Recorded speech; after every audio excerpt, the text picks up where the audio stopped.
दोस्तों, अंग्रेजों ने भारत से कितना धन लूटा होगा? लगभग 250 साल के शासन में अंग्रेज हिंदुस्तान से कितना धन लेके गए? भारत के प्रसिद्ध अर्थशास्त्रियों ने जो इसके ऊपर ब्यौरा दिया, उस आंकड़े के ऊपर मैं चर्चा करूंगा। पिछले दिनों आपने देखा होगा, अंग्रेजों की महारानी एलिजाबेथ जो है द्वितीय का निधन हो गया। अब एक दिलचस्प बात आपको बताता हूं। महारानी ने हिटलर को देखा, जापान के ऊपर परमाणु हमले को देखा, चीन का बायो वेपन देखा, लेकिन महारानी ने नहीं देखी एक चीज, और वो चीज थी HSSC CET का एग्जाम। खैर, मलाल तो होगा महारानी का को काश की ये CET का एग्जाम जो है मैं देख पाती, लेकिन क्या करें, कोई इलाज नहीं है। खैर, महारानी के मरने से अंग्रेजों को बहुत सारा नुकसान हुआ है। यूनाइटेड किंगडम जो है वहां के लगभग 4.5 बिलियन स्टर्लिंग जो नोट जो है, उन नोट को चेंज करना पड़ेगा। बहुत सारे देशों की मुद्रा बदल जाएगी, जैसे कनाडा है, ऑस्ट्रेलिया है, न्यूजीलैंड है, ब्रिटेन है। इन देशों की मुद्रा के ऊपर जो महारानी का फोटो जो था हटके इंग्लैंड का जो नए राजा बने हैं, उस राजा की जो है फोटो आ जाएगी। अब उसी सवाल के ऊपर मैं आता हूं कि अंग्रेजों ने हिंदुस्तान से कितना धन लूटा होगा। जी हाँ, भारत के ऊपर एक मुगल बादशाह थे जो शासन किया करते थे, जिनका नाम था मोहम्मद जहरुद्दीन बाबर। बाबर जो है, बाबर ने मुगल वंश की स्थापना की थी। उसके बाद ठीक एक चौथा राजा वहां पर आता है, जिसका नाम है नरूद्दीन मोहम्मद जहांगीर। एक दिन क्या होता है, जहांगीर का जन्मदिन होता है, और जहांगीर के जन्मदिन के ऊपर उसको सिक्कों से तोला जा रहा है। और ये नजारा देख रहा है एक अंग्रेज, जिस अंग्रेज का नाम टॉमस रो है। इतिहास में आपने पढ़ा होगा। टॉमस रो बिल्कुल पास के अंदर बैठा, वो देख रहा है कि शहंशाह यानी जो राजा जो है जहांगीर जो है, जहांगीर को सोने के सिक्कों में तोला जा रहा है। एक साइड जहांगीर को बैठाया गया है, दूसरी साइड सोने के सिक्के रेशमी थैले के अंदर रखे हुए हैं। और वो सिक्के, जब उनका वजन जो था लगभग 250 पाउंड था, और 250 पाउंड के लगभग सोने के सिक्के निकाल करके गरीबों के अंदर बांटने का काम किया था।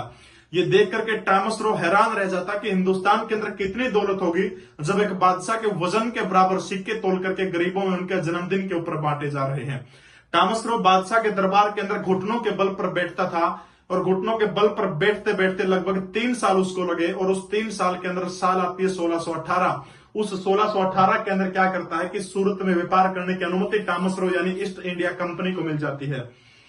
अब इस घटना के लगभग 300 सालों बाद अंग्रेजों ने भारत से कितना धन लूटा होगा? इसके पीछे एक और आंकड़ा मैं आपको बताता हूं कि लगभग हिंदुस्तान के ऊपर जब अंग्रेजों का शासन विधिवत रूप से शुरू हुआ, यानी एक तरह से मैं कहूं कि 1757 से लेकर के 1947 तक हिंदुस्तान के 3 करोड़ लोगों को अपने हाथ धोने पड़े, यानी 3 करोड़ लोग जो हैं वो मारे गए थे अंग्रेजों के शासन के दौरान। दूसरी महत्वपूर्ण चीज आपको एक बात बताता हूं। आलमगीर मोहम्मद औरंगजेब का नाम आपने सुना होगा। औरंगजेब के जमाने में हिंदुस्तान की जीडीपी का आकलन एक दिन मैंने किया, तो आपको जानकर ताज्जुब होगा कि दुनिया की जीडीपी का 1/4 भाग यानी लगभग 22.5% दुनिया का उत्पादन हिंदुस्तान के अंदर होता था। ये पैसा जो है यानी लगभग 1/4 हिस्सा जीडीपी का केवल हिंदुस्तान से जाता था। यानी और दूसरी तौर पर अगर मैं इंग्लैंड की देखूं तो इतना गरीब देश है कि उस दौरान, यानी मैं औरंगजेब के जमाने की बात कर रहा हूं जो 1707 में मरा था।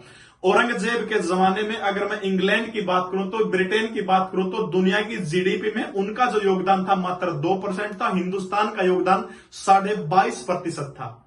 भारत के 2 प्रसिद्ध अर्थशास्त्री हुए हैं, एक तो प्रोफेसर अमर्त्य सेन जिनको नोबेल पुरस्कार मिल चुका है, दूसरा 1991 से 1996 के अंदर भारत के अंदर आर्थिक उदारीकरण लेके आने वाले डॉक्टर मनमोहन सिंह। इन दोनों अर्थशास्त्रियों ने आकलन किया कि अंग्रेज हिंदुस्तान से कितना पैसा लेकर गए हैं। आपके कैलकुलेटर के अंदर जीरो कम पड़ जाएंगी, और वो पैसा था आज के हिसाब से हमने जब कैलकुलेशन की तो 45 खरब डॉलर। 45 खरब डॉलर, जी हां। ये पैसा अगर मैं आपको शुद्ध भाषा के अंदर, देसी भाषा के अंदर बताने का काम करूं तो हिंदुस्तान के अंदर जितने हॉस्पिटल हैं, जितने स्कूल हैं, जितने मंदिर, मस्जिद, चर्च, गुरुद्वारे, ये सारे के सारे तोड़ करके दोबारा से नए बनाए जा सकते हैं। उसके बावजूद भी बहुत सारा पैसा बच जाएगा। इतना पैसा अंग्रेज जो है हिंदुस्तान से लेकर के गए हैं।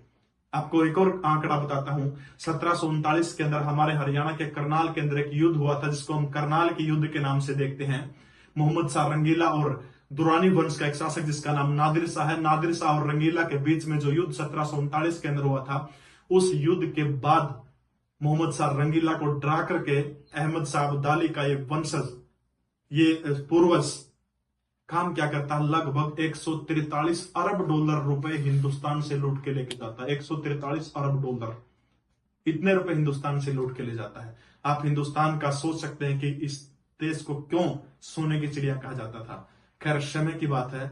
जो अंग्रेज ड्रेस पहनते थे, अंग्रेजों के जनरल होते थे, या भी जो अंग्रेज अधिकारी हिंदुस्तान के अंदर आकर के अपनी जो ड्रेस पहनते थे, आज जिस ड्रेस को पहनने से भारत के लोग घरों के अंदर दुबक कर चले जाया करते थे कि लाट साहब उस ड्रेस को पहने बिहार रहे हैं, उस ड्रेस को आज राम बैंड वाले उस ड्रेस की शोभा बढ़ा रहे हैं।